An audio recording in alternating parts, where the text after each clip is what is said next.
So obviously you guys, this is a little pre-show stuff just to kill time and just to have fun with you guys. Obviously y'all all know Kelsey Lewin, you probably subscribe to her channel.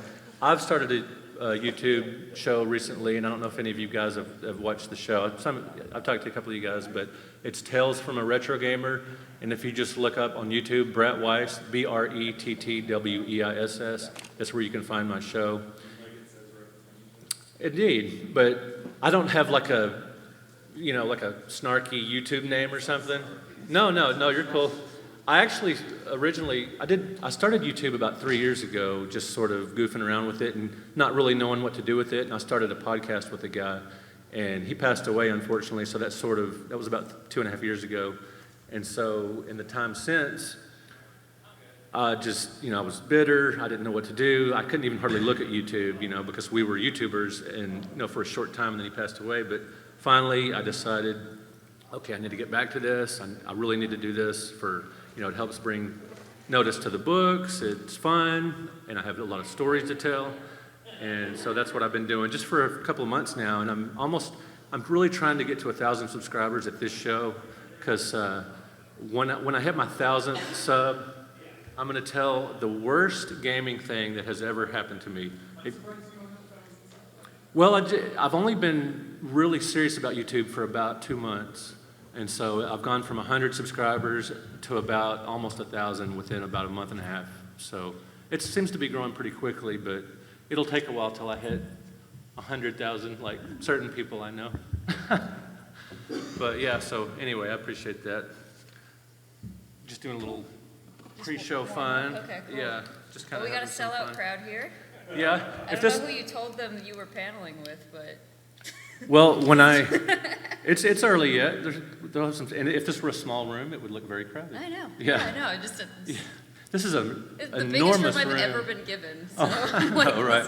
Wow. Yeah. No, because we've always had the panel rooms downstairs. So. Hey, congrats on getting married. Thank you. I love that video with the auction. Oh, that was such a fun thing to witness. It was so exciting. He's sitting there bidding up that, they had that wasn't fun. You're like, what's he doing? If anybody hasn't seen after I hit like the 2,000 mark, I was like, okay, what's happening? Did you get suspicious at that point? Yeah. Or did you, you say something's up? Cody's an idiot, but he's not that much of an idiot. Right, so if anybody hasn't seen it at the Portland Retro Gaming Expo last year, Kelsey's now husband, Cody, proposed to her in a very unique way by bidding an astronomical amount of money on a mystery box, and that mystery box contained her engagement ring. Yeah. Have you guys done the auction here at PRGE yet? If you haven't, it is so much fun. So good. Even if you don't want to buy anything, yeah. It's just super fun to see. There's a bar you can now drink while you're bidding on. Oh, nice, and that'll probably make you bid more if you're. It absolutely does. Yeah. But it's just fun to see what everything goes for. Yeah, he got drunk and proposed to you. That's higher, but I just bought this $10 Right. Well, it's like, they should just bring you free drinks like in Vegas, so you'll just bid like crazy. Yeah, and then the price of admission triples. Yeah. Right, so speaking of Vegas, I've got a future episode of Tales from Retro Gamer. I'm going to tell how I gamble for free in Las Vegas at WinStar and all these different casinos. And it relates to how I used to play arcade games for free back in the early 80s. Since I didn't hardly have any money, I figured out a way to, and I've got an episode about that where I would, search the coin slots, push the little button to get quarters out. I would be standing behind people that were playing pinball, and when they would walk away from the machine, they were a noob or a parent or a little kid or something, they didn't know about matching. And so I would have a 10% chance of getting a free game by standing behind them. I would spend hours at the arcade, and occasionally it would match, and I would have a free game of pinball. Well, I've been doing something similar at gambling casinos, and so a lot of people leave, this is a little preview of a future episode, a lot of people leave credits behind on these machines. They'll leave 23 cents here, 3 cents there. Every once in a while you'll see a buck or two. And I just go just to kill, my wife and kid, they love to hit the slots and do all that stuff. It's not really my thing, but I figured out a way just to kill some time and have like a treasure hunt. I'll go from machine to machine, look for credits, print out that ticket, and then I'll go to another machine, if it's got a quarter on it or whatever, put in the ticket, do it out, and it takes me about an hour to get about $7 or $8. But it kills time, and it reminds me of being a kid in the arcades when I didn't have any money, and it's just kind of something fun to do. It's a little treasure hunt, and I'm going to do an episode about that. It's, you know, that's... You're always a winner. Yeah. Yeah. In Texas, that's minimum wage, too. Yeah, right, $7.25, that's right. Yeah, we've got our redneck minimum wage. But anyway, it's, you know, something to do while they're out, they're, you know, playing blackjack and whatnot. So anyway, but it's that kind of stuff. On the show, I talk about just gaming back then, you know, and how different it was today, you know, like going to Toys R Us and pulling the tickets off the wall. So you could go to that magical room at the front with to me it was kind of reminded me of Scrooge McDuck, where you open this door and instead of just, you know, piles of gold coins, there's all these video games. And, you know, Toys R Us didn't have the games out on the shelf just to pluck off the shelf. There was no like security tags or any of that. It was just tickets and you took them up to the front. And that was kind of nostalgic to me, that way of buying video games. And, but that kind of stuff, yeah. So that's what my channel's about. Just, when I was trying to figure out what to do with YouTube, I wanted to separate myself from, you know, all the reviewers, and I don't really have the production time or facilities to do like these real in-depth histories that are going to take, you know, like you do, like you said, you spend 80 hours sometimes on researching one video. I don't have the time either, I just do Right. it anyway. Yeah, do it when you can. Yeah, but anyway, it's fun. So I'll every Tuesday at 10 a.m. I'll have a new episode, and my son is gracious enough to record my videos and edit and everything. So it's really it's fun. It's a nice hobby, and hopefully it'll, you know, I'll do it for as long as it's fun. It's the right way to do it. All right, so Getting it started is 10:58. I believe we can start. Thank you guys so much for coming out here. Did anybody come from a long way away? Like, are most of you guys local? Anybody from, you know, out of state or country? Very cool. Really appreciate you guys making the effort to come out. My name is Brett Weiss, and I have been doing this for longer than I almost care to admit, which sort of reveals my age. I've been gaming since 1975. I remember my parents taking me to the arcades, more to like bowling alleys and skating rinks and stuff, and I discovered Pong and Midway's Gunfight, which is just two little stick figures coming out onto the screen, you know, shooting each other, sort of a precursor to like Mortal Kombat and Halo and all that kind of thing. But back then, it was super exciting. Played the electromechanical machines in the arcades. And then that led to, in 1997, I started writing professionally about video games for the All Game Guide. And then when I stopped doing that, it sort of led to the books that I've been writing. And so I've been at this for a very long time, and I thought it would be interesting to do a panel with someone half my age who is also into video game history, and just because she has a different perspective. And this is Kelsey Lewin, which most of you guys know. She is very accomplished. She's a co-owner of Pink Guerrilla video games in Seattle, the Seattle area. 2 stores, right? Have any of you guys been there? I know it's, yeah. Pink Guerrilla. I would love to Yeah. make the trek up there sometime. And she works with the Video Game History Foundation, and she's a very popular YouTuber, and she's recently hit over 100,000 subscribers, which is awesome, very impressive, and it's gone up a lot from there. I mean, you're already at like 110 or 115 or something, I think. I believe you. Yeah.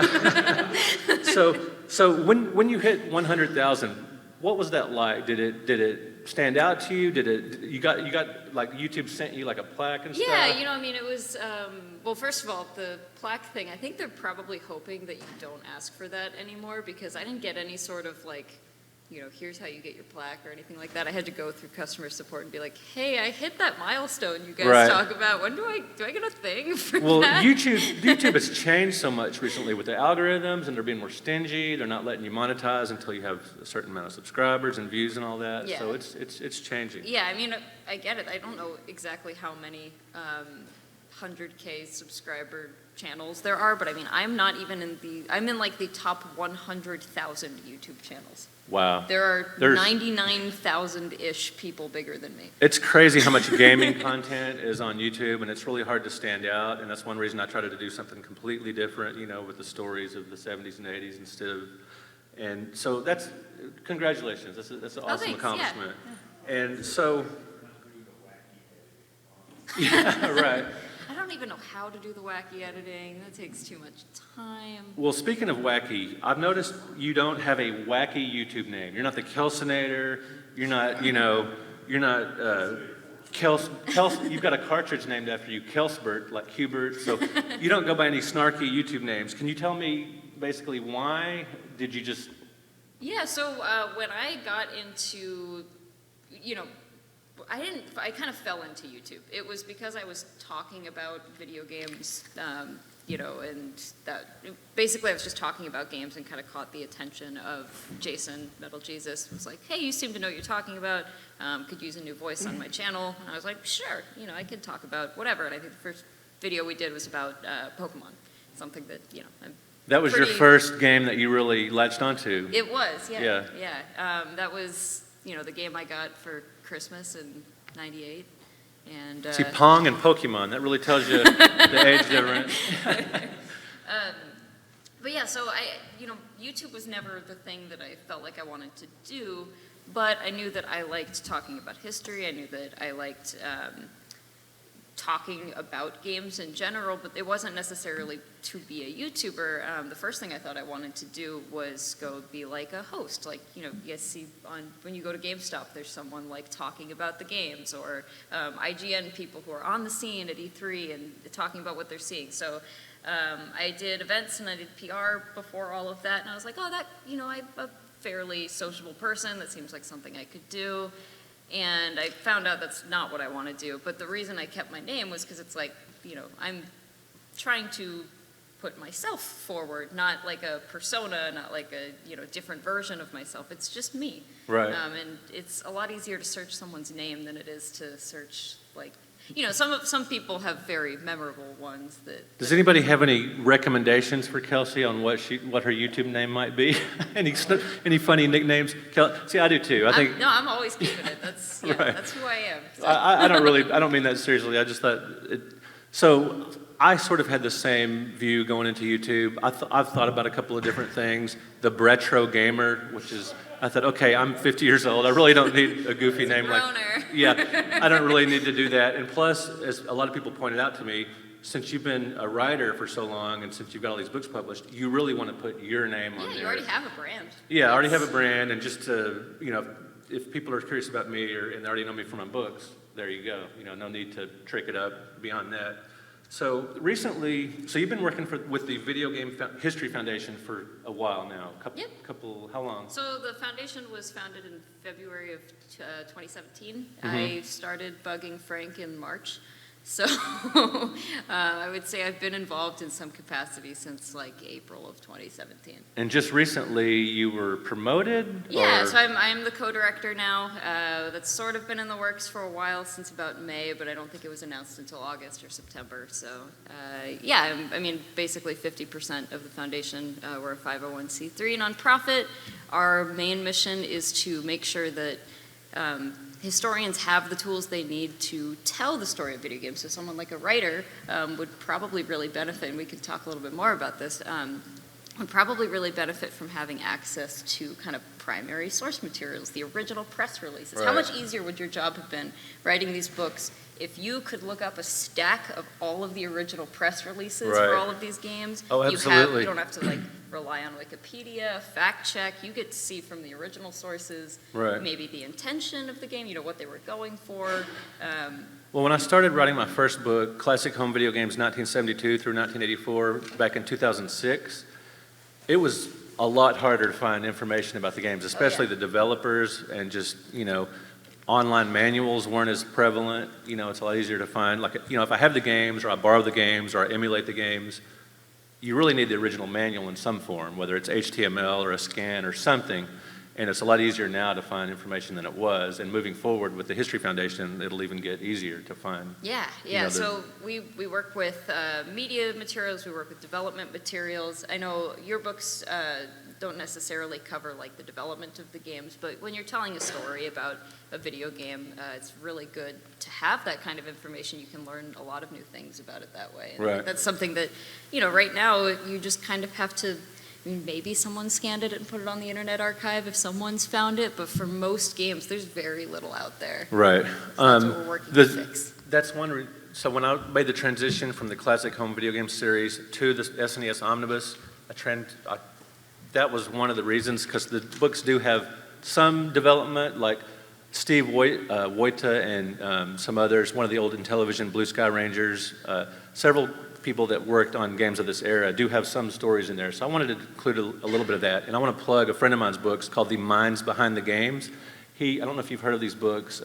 It's the beginning of a series, and every chapter is the complete history, the development history of games. And so I recommend that book series if you're looking for, lengthy developmental stories. Good stuff. So when you start doing your books and you're looking for some of those people who worked on these games, how do you approach an interview like that? What are you looking to get from them to put in your book? I'm really a big fan of the stories. I'll let other people cover like the technical aspect of it, just like the nuts and bolts of what went into programming the game. The mechanics of it don't really interest me because I'm not a mechanical person. I love the anecdotes, like, ordering pizza at midnight because you're working on a game around the clock. So had a nervous breakdown designing a game because, the company's pushed the deadlines, and the Christmas deadlines are so severe. Isn't it sad that's all of the development stories? It's like your go-to development story is like, and they were sick, they were hungry, they were tired. Well, conflict creates good stories, but there's happy stories too. Just like completing a game just in the nick of time, a game that sells surprisingly well. Serendipitous things that happened along the way. So there's positive stories too. But so I like the anecdotes, the stories behind the game. How do you get those? I do this myself sometimes too when I'm doing my research. Tell me about how you kind of, as an interviewer, get those stories out of people. How do you? Because you can't just say, "Tell me a story." Right. They're not going to be able to dig in their brains. Right. Well, I've written for the Fort Worth Star-Telegram, which is a major metropolitan newspaper, for 11 years. And they've recently downscaled where they're not using freelancers nearly as much, so I'm not doing as much anymore. But I've been a journalist for a long time, and so I've done many, many interviews about a lot of things I find very uninteresting. So when I can interview someone about video games, which is something that's fun, it kind of comes naturally, just talking about a subject I'm passionate about. So I try to dig into just like, okay, so for example, Hubert, Warren Davis, he's working on a book about, just Hubert and working on that game. And he sent me just sort of some advanced text, wanted me to look at it and just give him some ideas, what I thought. And he had a lot of good information about the game itself. And I said, I want to know what you were doing then. Because he would he would say, well, I got married, but he wouldn't name her. Right. Or I did this and I did this, and he would sort of skip past some of the human element. So it's a lot of trying to get people to elaborate on the human thing elements, and pay attention to that. And I have to do this too when I'm interviewing. The people will sometimes gloss over something like, because and then I had to run to the airport at 2 a.m. I'm like, well, wait, why did you have to do that? Right, because these books, so he's going to write a book about Hubert and the development. Now, gamers will pick it up, but you want to reach beyond gamers. You want to reach the casual gamer or the non-gamer. You want that human element in the story, whether it's an article, a book, or anything, unless it's just some technical data thing. Sure. If you're doing a book with color and with history and with developmental, anything like that, you want the human element along with the mechanics of the creation of the game.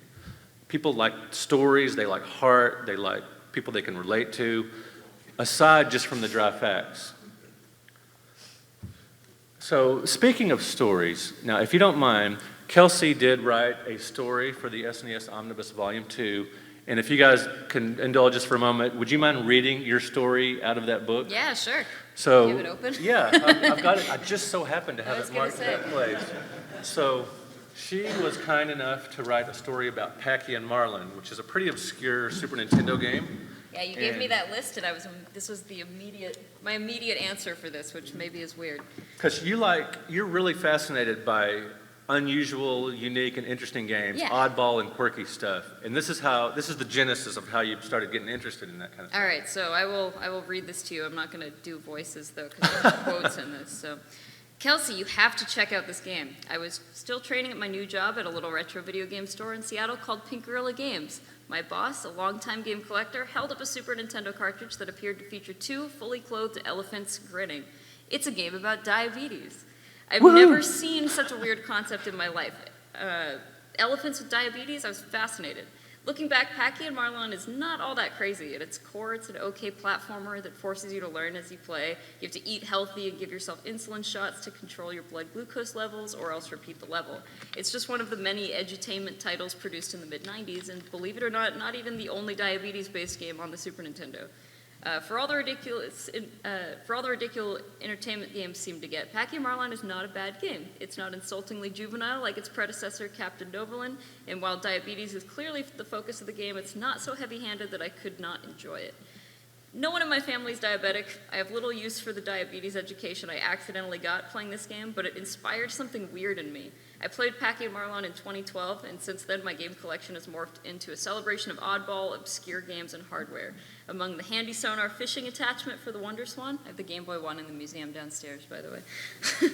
The obsolete Famicom modem, the enormous Super Nintendo Lifecycle 3500 stationary bike, and appropriately right next to the Bayer Digit blood glucose monitor for Nintendo DS, there still sits a copy of Packy and Marlon, a testament to the kind of weird pieces of gaming history that I love. So this game literally is I think anything could have inspired it, but that is the game that inspired me to started you on your road to hunting out the really strange and unusual. She's got a great video on the Exertainment life cycle for the Super Nintendo, and last year's Portland Retro Gaming Expo, you bid on that life cycle. 2 years ago. 2 years ago, Yeah. okay, yeah, that was... I didn't get engaged and get a Super Nintendo. Oh, yeah. That's too many. That's right, that was 2 years ago. That's too many cool things. Yeah, you can't do that all at once.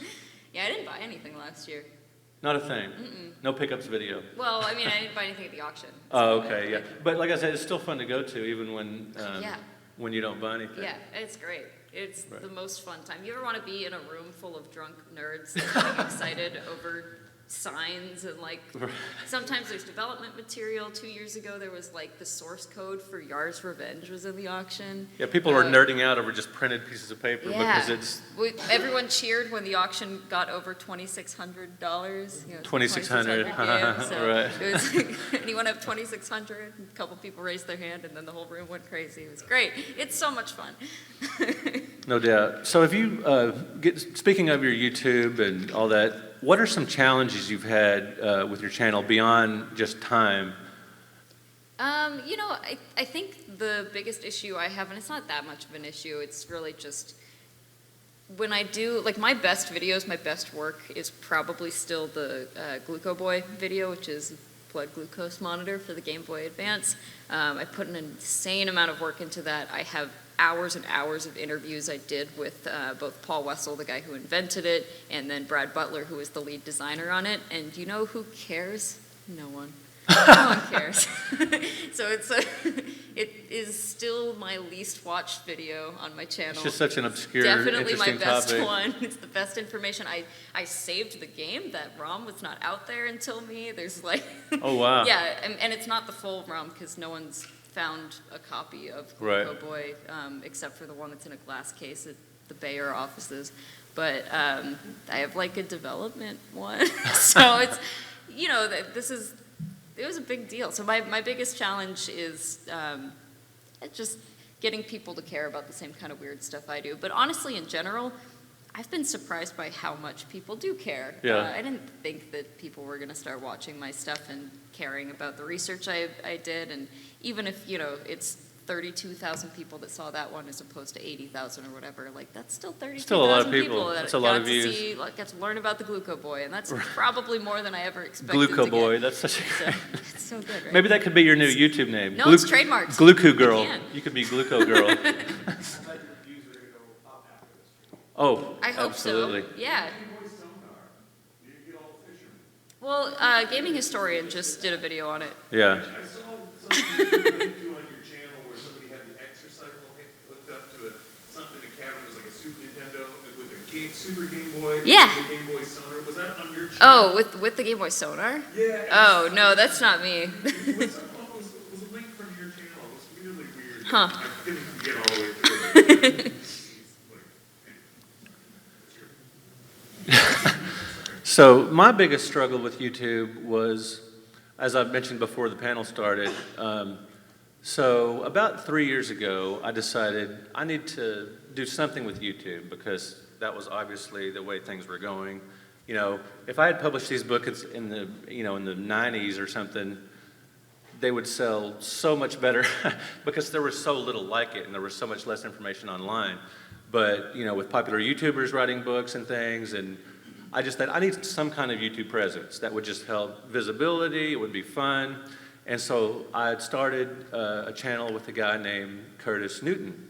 And he ran a global PlayStation website where it was just this global gaming network called Hold Square. Like the controller, you hold the square down, it was Hold Square. And so we got to talking, he was a friend of mine for a while. And he could, supply the modern slant and talk about new games and new releases, and I could bring a retro, view, and we would talk about pop culture, just a talking head podcast where we just cover pop culture, current events, gaming, comics, movies, and all that kind of stuff. It was a blast. Well, unfortunately, a few episodes in, he starts having headaches. He starts missing episodes and say, hey, let's record next week. And I was like, okay. I thought he was just kind of getting burnt out real quick, and like a lot of people do. You'll notice a lot of people have a few episodes and then they go away, and I understand it because it takes time and effort and energy. And he started missing some episodes, and then he would miss 2 in a row, and he would miss work, and he just wasn't feeling well. And so he went to the doctor, and they couldn't figure out what was wrong. And then it all culminated that we went to a Star Trek convention together. Said, oh, this will be a great episode. This is going to be fun. William Shatner was about to hit the stage for his big talk, and we were there. And this guy was a huge Star Trek fan. And he says, I've got to go. I'm not feeling well. And I knew it was serious. If you're going to miss William Shatner when you're a major Trekkie, Trekker, whatever you want to call it, something's wrong. And so he left. And and then not long after that, he fell at work and hit his head. Then about a month after that, my wife and I were on the way to Frisco, Texas, which is where the National Video Game Museum is. We were going to a press junket at a place called Nerdvana, and that's where Randy Pitchford was going to be, and they were doing a big grand opening. That's his wife's restaurant. Guy's Gearbox owner, Randy Pitchford, his wife's restaurant, Nerdvana. We were headed there. Penn from Penn and Teller is going to be there. We were super excited. 10 minutes away from the restaurant, we get a phone call from Curtis's good friend that he had passed away, and we were just we were in shock. Here's a good friend of mine, a good friend of my wife's, my kids really liked him, and we were just in total shock. So what do? We're on the way to this event. We're supposed to be there because I'm covering it. I write for newspapers and magazines and everything. We're supposed to be there. So we thought, Curtis would be really pissed if we missed this on his behalf. We had kind of a dark sense of humor with each other, and I thought, we're going to go. And so that might have been part of shock. We didn't know what to do. So we just went to this event, and I was such in shock that I texted my kids that he had died, and they're like, you texted me about a good family friend dying? But we were in shock. You don't think rationally necessarily when something like that happens. Anyway, so we endured the event and did, he had a Star Wars funeral because he liked Star Wars even more than Star Trek. So as they carried his casket, everybody had their lightsabers out in a row. It was super nerdy, and Curtis would have appreciated it. And so anyway, after that, I didn't go through the normal steps they say you're supposed to go through, the grieving process. I was just angry for a long time. And then that lasted for a couple of years, and I thought, okay, I'm over the anger. Now I just have this base sense of sadness. I'm going to do something with YouTube. But I didn't know what, and so I'm a big horror fan, so Tales from the Crypt and all that stuff. I sort of put that together with my gaming history. I thought, what separates me from most YouTubers? Well, I'm older than most of them. And so I thought I can tell, stories of my past. And so that's what I've been doing, and my son has been gracious enough to film and edit my videos. He's a whiz with iMovie and whatever. I don't even understand any of that stuff. I'm a storyteller. I write fiction. I write, about games, and the mechanical stuff and all that, not so much. And so that's the genesis of the Tales from a Retro Gamer show. And so anyway, not as glamorous as meeting Metal Jesus and starting a channel, but that was my origin with the show. So at this panel, what we're going to do to, sorry to bring everybody down, but what we're going to do, we're going to give away a copy of the SNES Omnibus Volume 2. If you already have that book, you can have this book or this book. And we're also going to give away a couple of items to the runners-up. I've got some Video Game Couple of History these Foundation items. merch. Yeah, you so- can also buy it down in the museum, but... Unless you have any It's more for charity. questions, or, I do have a question for you. Yeah. So you've been writing for a long time. yes. What advice do you have for someone who wants to get into video game writing? It's so hard to know. I was just talking to Chris Kohler, the editor for Kotaku, and he says it just gets more and more difficult. I mean, just as the markets shrink and shrink and shrink, really online is you just type in video game writing markets, and you will find some things. Just it's tough. It is really difficult to, just a few short years ago. There's probably 50 magazines I've written for that have gone under. Not just Oh, yeah. gaming, but just different magazines that I used to write for that are no longer. You really writing online is that's about it now. Well, and writing books. Yeah, you can write So books, and here's something that I have a problem with. There's not enough video game books out there. Have you guys ever seen the gaming section at like a Barnes & Noble?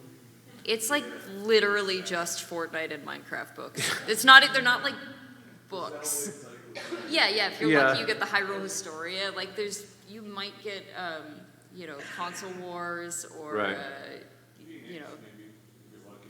Well, I've never seen Phoenix in a Barnes & now Noble. self-published books, generally Barnes & Noble will kind of stay away from self-published stuff. So Yeah, so I think there needs to be, like, there's a huge music section at Barnes & Noble, like for, books about huge music. sports section. Yeah, and video games, there's no reason why the biggest entertainment industry doesn't have a giant section. So more people should be writing books. And, I mean, maybe you self-publish, but you could pitch those things to Yeah. a publisher. If you go to like the Strand in New York or some of these big independent stores, you'll see a pretty decent sized video game Powell's selection. here. Yeah. Powell's has Powell's, a very good video game The City of selection. They got- Books is so freaking awesome. Yeah. They got all Yeah. the boss fight books, Yeah. which is an excellent series of books. They're all about individual games, so each person, does a ton of research and analysis on a specific game, and writes, the thing that they're an expert on, and it's all part of one big series. So Right. I think, in general, I'm not saying that I don't know. Well, there I are- assume being a book writer is not like, it hasn't made you a millionaire yet. Well, I But- make more money as a journalist and just writing for magazines and articles, and more frequently, these websites that will just do constant, they'll update 2 or 3 times a day on Facebook and everywhere, links to their content. So I'm doing a lot, whereas I used to would make $400 for writing a magazine article, a newspaper article, I'm now making $150 for an online article. So it's different, and it's a struggle, but it's still fun, and I'm supplementing my income with other things. Like I walk dogs for WAG, which is a lot of fun. So after after I've been writing for 3 or 4 hours, you just come to a stop. You're just done. That's Because, actually really good, because then you get some exercise. yeah, and- by the time it's 2 or 3 in the afternoon, I am ready to get outside, and I love dogs. Huge, I absolutely love dogs. But yeah, it's a struggle. I would just, getting back to what you were asking, just look up writers markets, online. That's the best way to do it. Kotaku actually publishes, freelance work, and they pay $150 for an article. So that's one good outlet. But there's others like that. Crack.com does some video game articles, and that's where it's gone to, these websites that just constantly push content, and they'll pay you anywhere from $50 to about $150. That's really where a lot of it's at.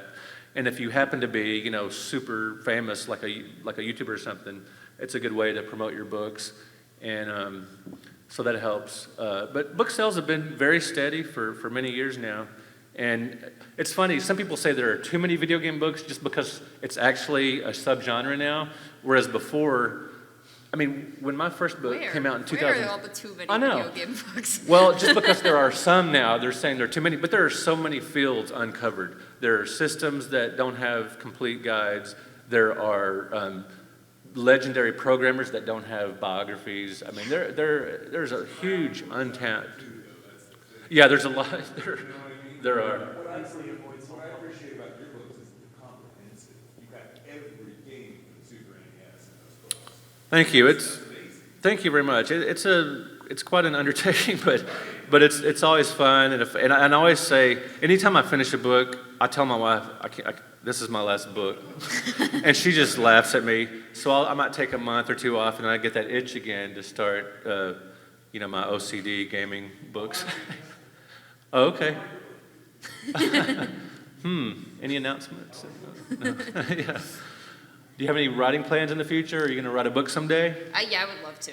Yeah. I love putting together research and then writing the script is my favorite part. Well, you're a very talented historian, and just from some of the writing, I had to do very little to the story you sent in. It was very, clean copy, as they say in the industry. So I can see that you could do that very well. So what we're going to do, unless you have anything else, we're going to open up for questions, and whoever asked this is completely subjective, and I apologize. Whoever asked the most interesting or original question will get a copy of a book, and a couple of runner-ups will receive a little merch here. So if anybody has any questions, raise your hand. Yes, sir.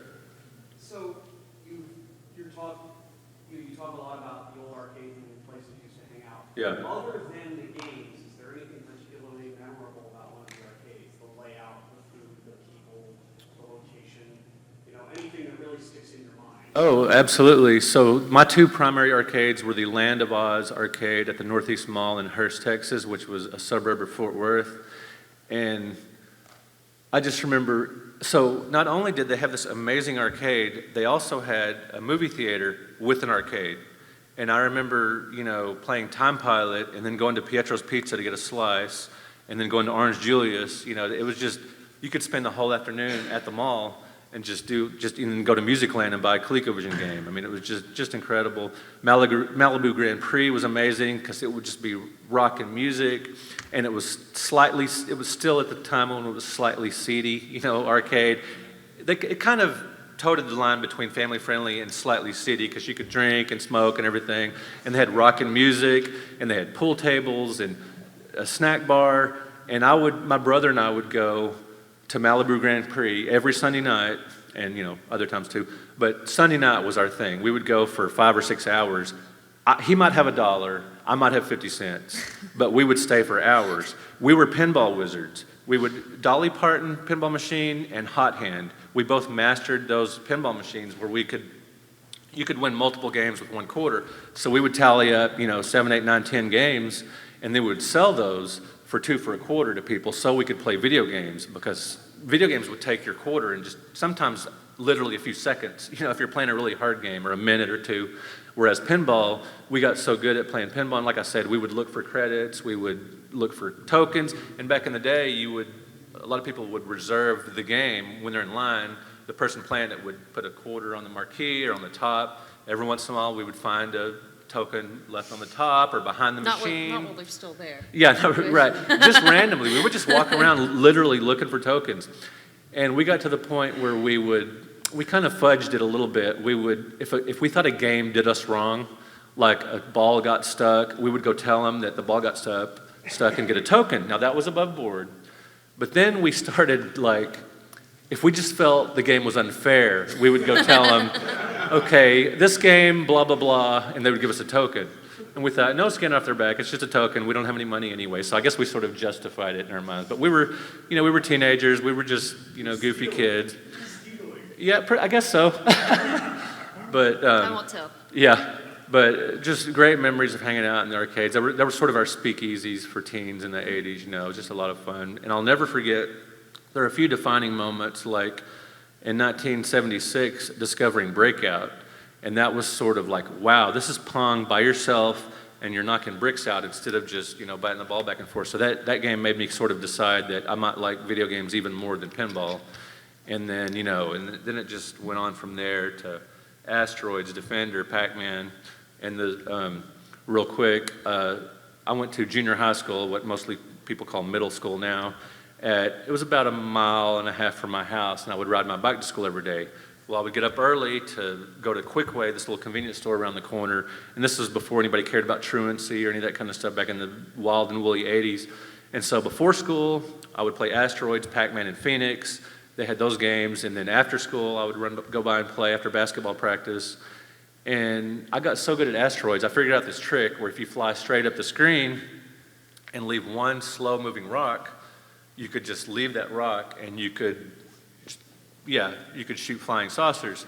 And the little ones were worth 1,000, so you could pretty quickly rack up 10,000 to get an extra ship.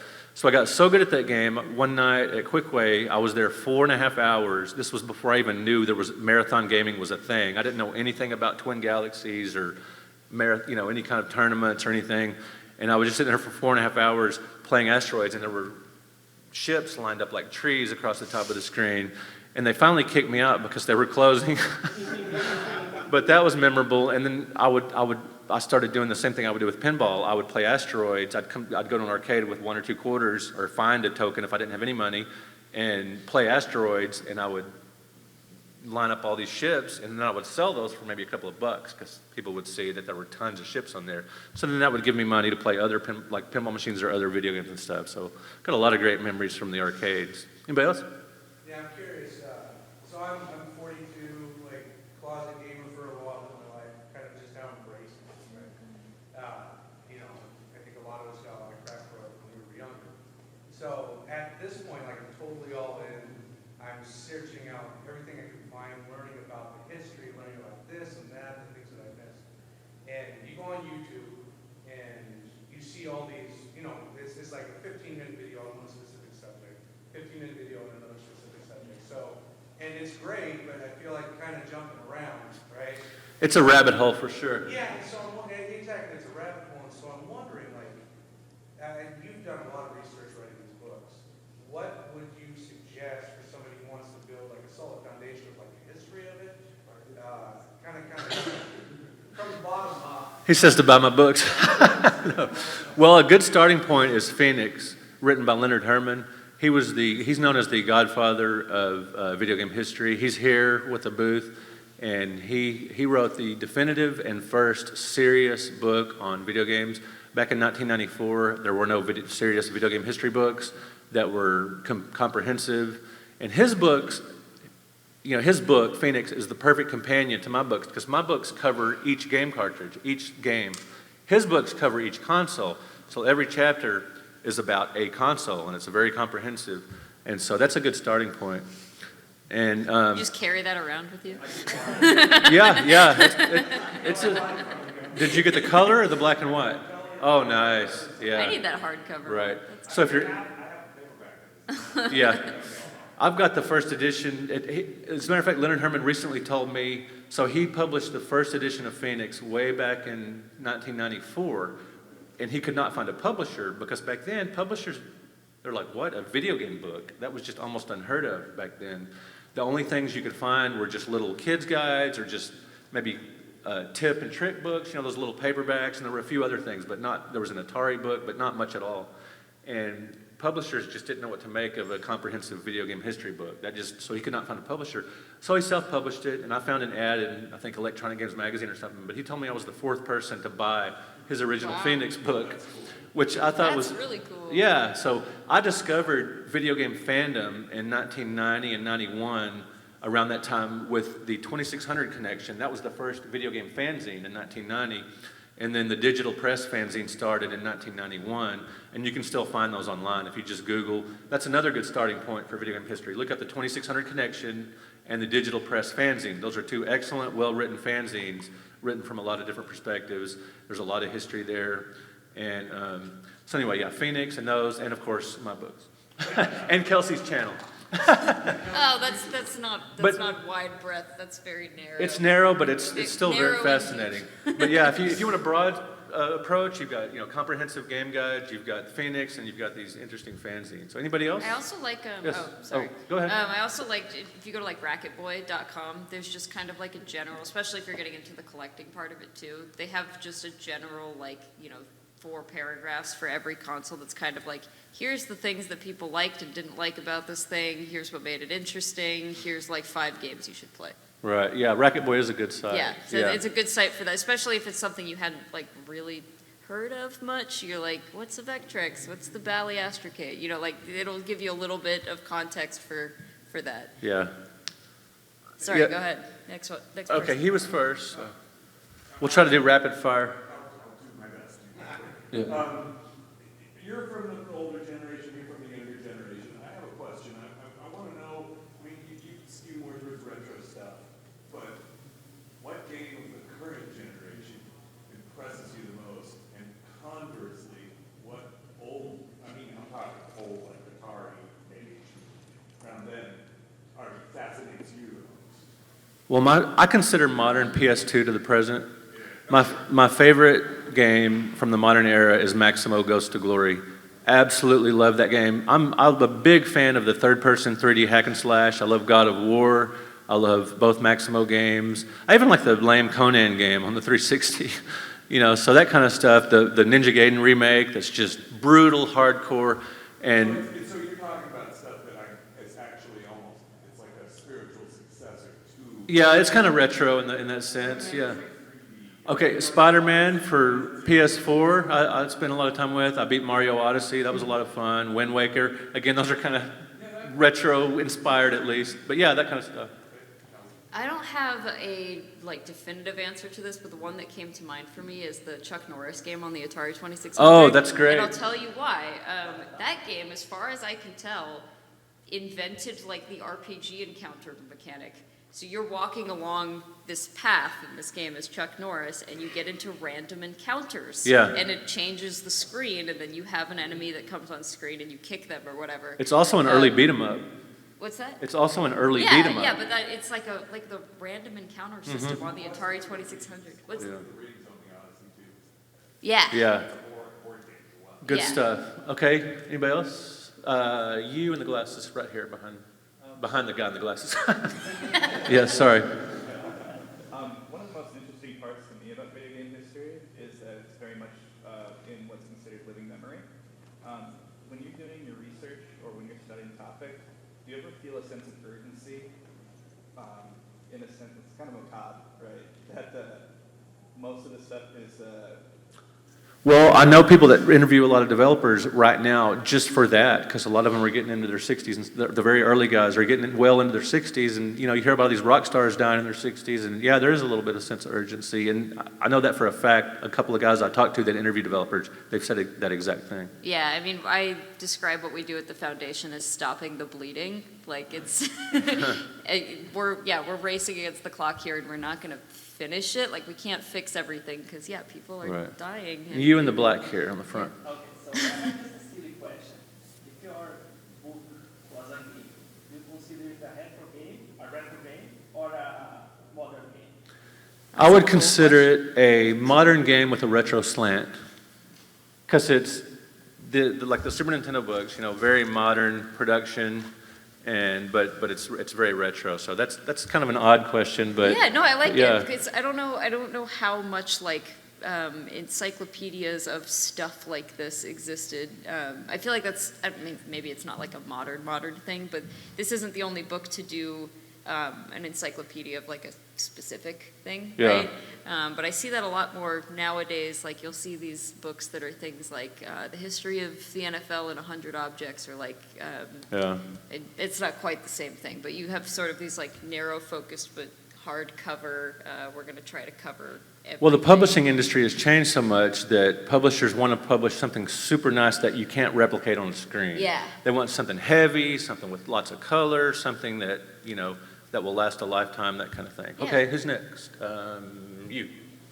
So my question is kind of like what his was about the games for you folks and everything. You know what yours is for the home consoles, but what my question is what arcade machine was like you just saw your first Trans Am? Breakout. It was Breakout, because Pong and Midway's Gunfight, that kind of reminded me of electromechanical stuff. And Pinball, it just kind of tied in, but Breakout seemed different somehow. You know, it was like a monolith from 2001. And over here, yes. My question is, Yeah, go ahead. my question is developer, and I'm developing JRPG. And I've been journaling like details about the development. And I love you. Yeah. I'm married. I love you. But so I've also inserted bits and pieces of my personal life and milestones I've hit, and getting engaged and getting married. But then unfortunately, as with all development goes, we take multi-year breaks, and I've been doing this for a few years now. And how do you handle material that comes to you from like developers to write about, where they are talking about something 1 year, and then all of a sudden there's like a 2-year gap, and then you need material from then to the present? No, that's part of the story. That's So do you like keep it, or do you Yeah. toss out everything? Yeah, absolutely. Yeah, because that's all part of the story. And video games grow and are shaped over, sometimes over the course of like 10 years. And that's part of what makes the story interesting, is like, hey, you had to like throw some stuff out and start over, and there was this 2-year gap in here. You could write a really fascinating, if I was writing a book on your game, or doing a video on your game or something like that. Okay, you on the far right. Yes, sir. You just talk about the magazine when you go into a bookstore. Why come the big three, PlayStation, Xbox, Nintendo, done away with theirs? I mean, it's so much. There's just no video game magazines anymore. In the UK, there's still some, but it's just, yeah. And there's Old School Gamer magazine, yeah, which I write for. And you will figure that since Xbox, I mean, it's so many games come out. Why It's just a changing. Everybody just looks online. It's a sad fact. People want free information, even if it's poorly written. They just want free information. And you can't even Right. log in and log your own information. As far as you looking up games like Nintendo, you can't go back and look for it. Sadly, sad but true. Yeah, people, for whatever reason, people will take poor content for free over paying for good content. Anybody else? Yes. What's been the most surprising thing for you from going from the pen and paper medium to going into like YouTube and The most surprising thing, well, I'll tell you what, doing YouTube, the most surprising thing was how filming a YouTube video feels like public speaking. I used to be horrible and nervous about public speaking. I was terrified, but doing YouTube has actually helped me sort of chill and just talk naturally.